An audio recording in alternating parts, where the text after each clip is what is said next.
কলকাতার পর জেলাতেও ইসকনকে মিড ডে মিলের দায়িত্ব। নদিয়া সহ রাজ্যের সমস্ত জেলায় মিড ডে মিলের দায়িত্ব দেওয়া হবে ইসকনকে। বেঁচে দেয় ইসকনের রথযাত্রা থেকে ঘোষণা মুখ্যমন্ত্রী শুভেন্দু অধিকারী। আপনারা শুনলে খুশি হবেন, আগামী 1 আগস্ট থেকে কলকাতাতে আমরা সব শুরু করছি, তারপরে নদিয়ায় করব, তারপরে রাজ্যের অন্য জায়গায় করব। মিড ডে মিল ইসকন খাওয়াবে। ইসকনের সঙ্গে রাজ্য সরকারের প্রাথমিক চুক্তি হয়ে গেছে। একদম আমরা আমাদের সাধারণ বাড়ির ছেলে মেয়েরা মিড ডে মিল খায়, তাদেরকে পৌষ্টিক আহার ইসকনই দেবে। তৃণমূলের রাজ্যসভার সাংসদ পদ ছাড়লেন কোয়েল মল্লিক। তাৎপর্যপূর্ণভাবে এদিনই মোদী সরকারের হেভিওয়েট মন্ত্রী এবং এ রাজ্যে বিজেপির কেন্দ্রীয় পর্যবেক্ষক ভূপেন্দ্র যাদবের সঙ্গে গিয়ে দেখা করলেন তিনি। আর এসবের মধ্যে তৃণমূলের রাজ্যসভার আরও এক সাংসদও ইস্তফা দিতে পারেন বলে জল্পনা চলছে। 1988 সালে একটি হিন্দি সিনেমা রিলিজ করেছিল তেজাব। এই বলিউডি ছবির একটি গান মারাত্মক হিট হয়েছিল, 1 2 3। কালীঘাট তৃণমূল থেকে যেভাবে নেতা নেত্রীরা হঠাৎ করে অন্য শিবিরে যোগ দিচ্ছেন, তাতে এই গানের সংখ্যা গোনার লিরিক্সও পিছিয়ে পড়ছে। বৃহস্পতিবার তৃণমূলের রাজ্যসভার সাংসদ পদ ছাড়লেন কোয়েল মল্লিক। এরই মধ্যে এবার ঋতব্রত তৃণমূলের পথে রাজারহাট নিউ টাউনের প্রাক্তন তৃণমূল বিধায়ক তাপস চট্টোপাধ্যায়ও। শুক্রবার ঋতব্রত তৃণমূলে যোগ দেবেন বলে জানিয়েছেন তিনি।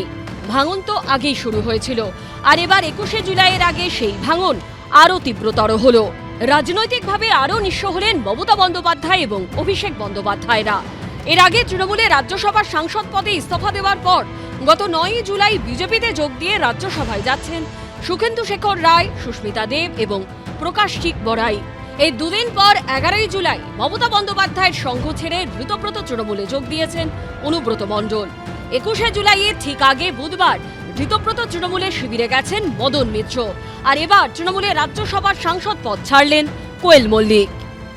আমি আপনাদের জ্ঞাতার্থে বলি, উনি আগেই ইমেল পাঠিয়েছিলেন এবং থ্যাঙ্কস টু হার যে আজকে উনি ফিজিক্যালি জমা দিতে গেছেন।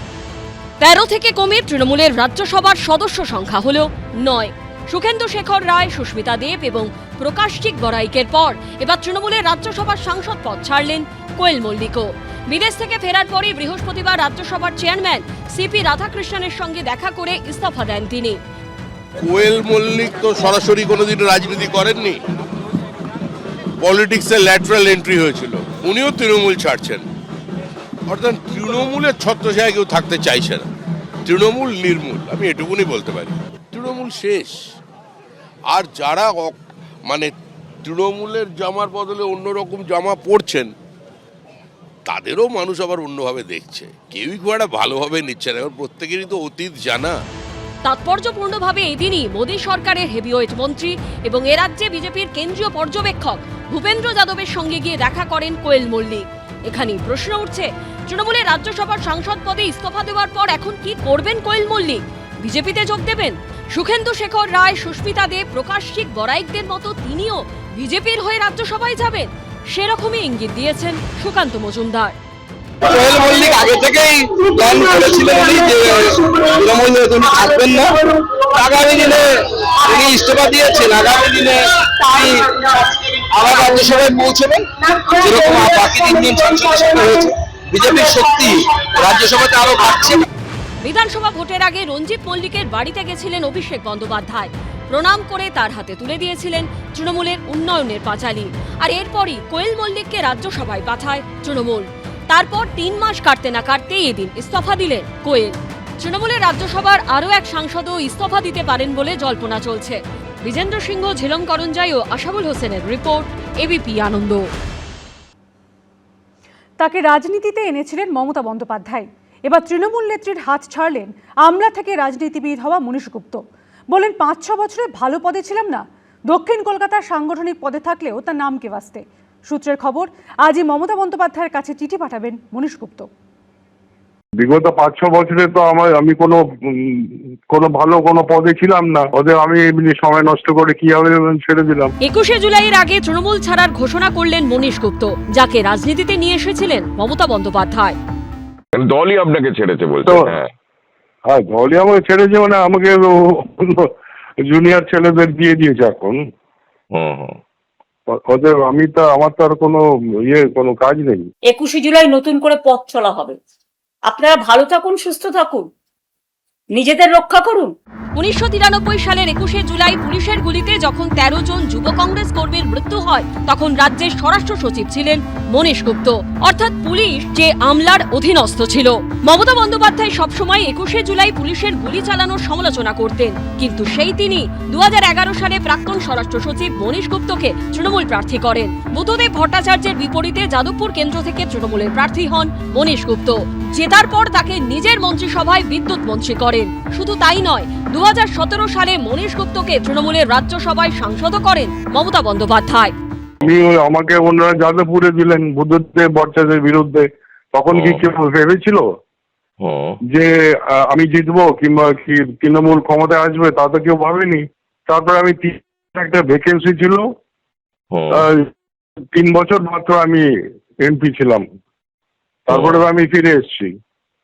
তারপরে তো আমি ইলেকশনেও দাঁড়াইনি, 2021-এও দাঁড়াইনি, 2026-এও দাঁড়াইনি। আমি এখন ছেড়ে দিলাম। মনীশ গুপ্তকে মন্ত্রী করা নিয়ে বারবার চরম সমালোচনার মুখে পড়েছেন মমতা বন্দ্যোপাধ্যায়। যিনি 21শে জুলাই শহীদ দিবস পালন করেন, তিনি কি করে সেই সময়কার স্বরাষ্ট্র সচিবকে মন্ত্রী সাংসদ করতে পারেন?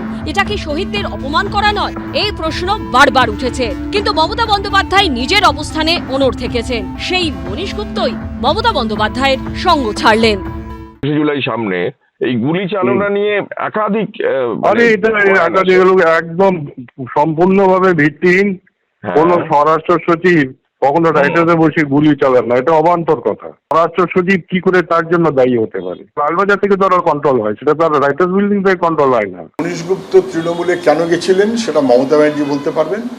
আসলে যা উনি বলেন মমতা ব্যানার্জি তার যে উল্টোটা করেন, এটা সব ক্ষেত্রে স্পষ্ট। মনীশ গুপ্তর ক্ষেত্রেও স্পষ্ট যে 21শে জুলাইটা একটা আসলে তৃণমূল কংগ্রেস রাজনীতির মনোভাবেই ব্যবহার করেছে।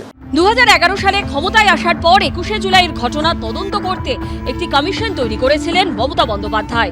সেই কমিশন তার রিপোর্টও জমা দেয়, কিন্তু 15 বছরে তৃণমূলের আমলে কমিশনের রিপোর্টের ভিত্তিতে কারোর বিরুদ্ধে কোনো ব্যবস্থা নেওয়া হয়নি। কৃষ্ণেন্দু অধিকারী, সুকান্ত মুখোপাধ্যায় ও ঐশী মুখোপাধ্যায়ের রিপোর্ট, এবিপি আনন্দ।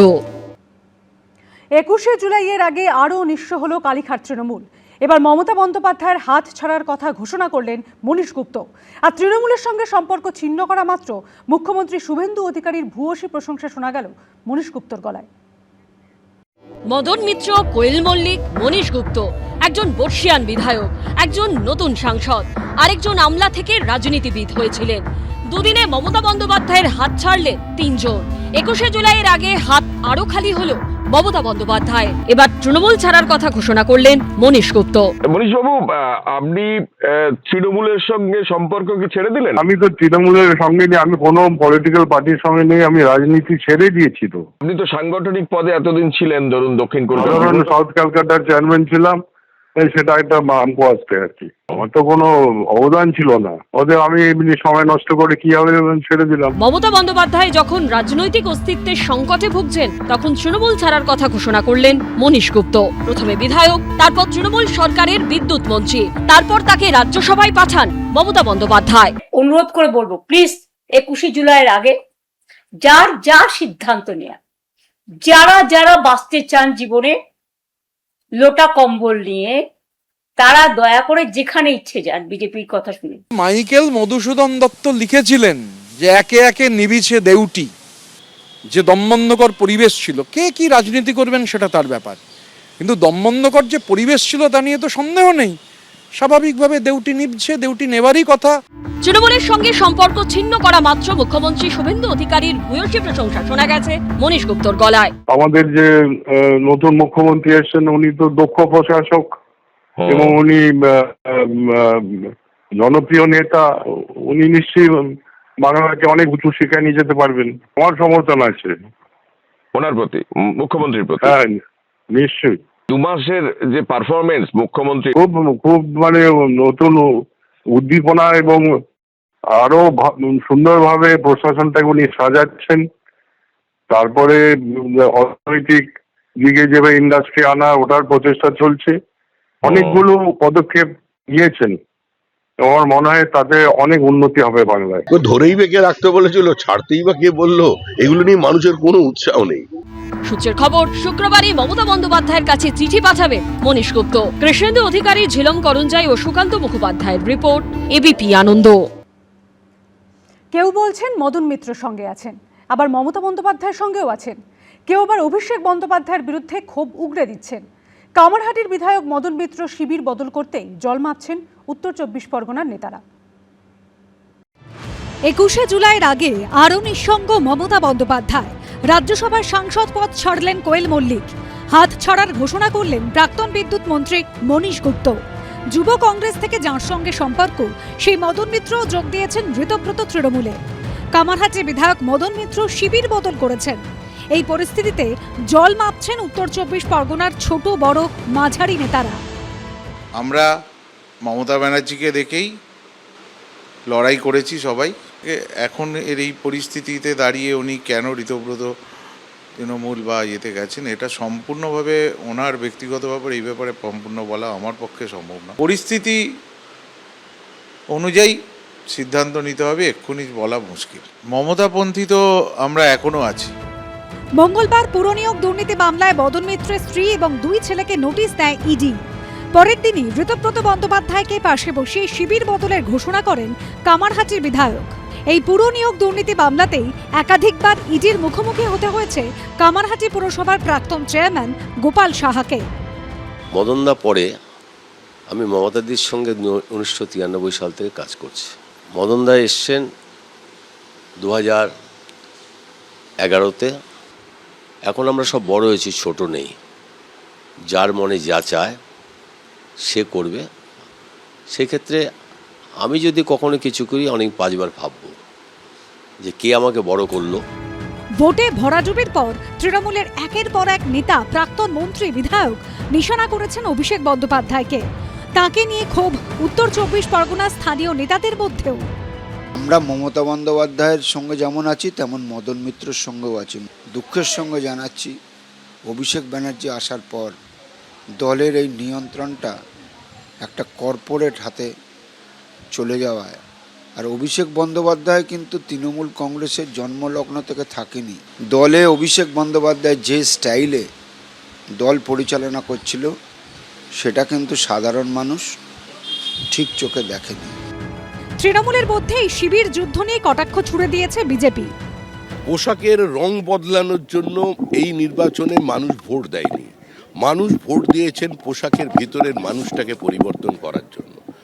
একটা গুজব বলতে পারেন বা একটা চর্চা বলতে পারেন রাজনৈতিক মহলে চলছে, গ্রেপ্তার হওয়ার থেকে বাঁচার জন্য কেউ কেউ কোনো শিবিরে যোগ দিচ্ছেন। আমরা এ ধরনের কোনো তৃণমূলের দল ভাঙার কাজে আমরা নেই। তবে মদন মিত্র তো কালারফুল বয়, উনি কালারফুল করতে এসছেন হয়তো। কে যে কার পাশে রয়েছেন, কেই বা কখন শিবির বদলে ফেলছেন, রাজনীতির খেলা বোঝা দায়। সমীরণ পাল ও পার্থপ্রতিম ঘোষের রিপোর্ট, এবিপি আনন্দ।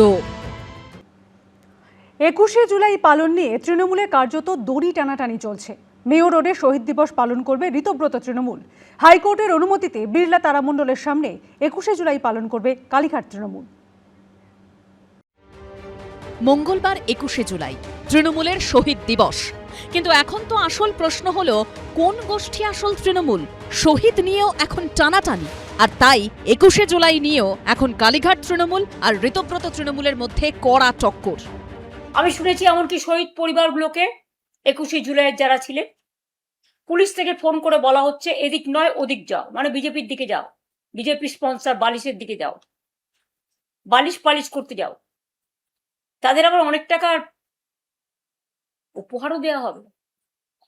আমরা 40 বছর ধরে এই পরিবারগুলোকে চাকরি থেকে শুরু করে যতটুকু আমাদের সাহায্য করা। দেখুন, আমরা তৃণমূল কংগ্রেস, এটা তো বারংবার প্রমাণ হয়েই যাচ্ছে। সবাই আমাদের দিকে চলে আসছে, সবাই আমাদের সাথে রয়েছে, কর্মীরাও আমাদের সাথে রয়েছে।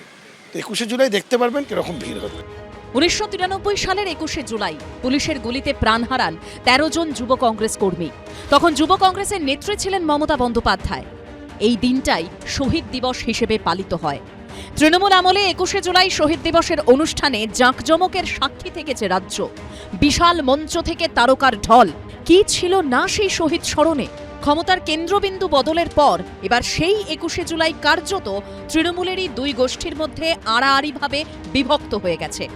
একই দিনে মেয়র রোডে শহীদ স্মরণ করবে ঋতব্রত তৃণমূল, অন্যদিকে কলকাতা হাইকোর্টের অনুমতিতে বিড়লা তারামণ্ডলের সামনে শহীদ দিবস পালন করবে কালীঘাট তৃণমূল। আর সেই উপলক্ষে চূড়ান্ত প্রস্তুতি নিচ্ছে দুই শিবির।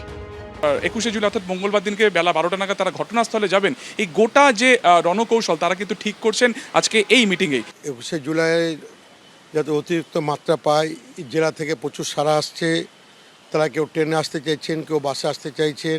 মানুষের যা সাড়া হচ্ছে তাতে আমাদের কাছে এখন অবধি 50,000-এর উপর মানুষের টার্গেট আছে, ওরা আসবে বলছে। আমি জানি পুলিশ অনেক জায়গায় বলছে যাবেন না যাবেন না যাবেন না, আটকে দেবো আটকে দেবো আটকে দেবো। আমি প্রশাসনকে বলবো নিজের মতো নিরপেক্ষ থাকুন। দিল্লি টলমল হলেও এখানে কিন্তু ঢলমল হয়ে যাবে। শহীদ মিনারে 21শে জুলাইয়ের কর্মসূচি পালনের অনুমতি আগেই পেয়েছে কংগ্রেস। ওই দিন তারাও শহীদ স্মরণ করবে। আশাবুল হোসেন, সুকান্ত মুখোপাধ্যায় ও ঝিলম করঞ্জাইয়ের রিপোর্ট, এবিপি আনন্দ। এবিপি আনন্দ, এগিয়ে থাকে, এগিয়ে রাখে।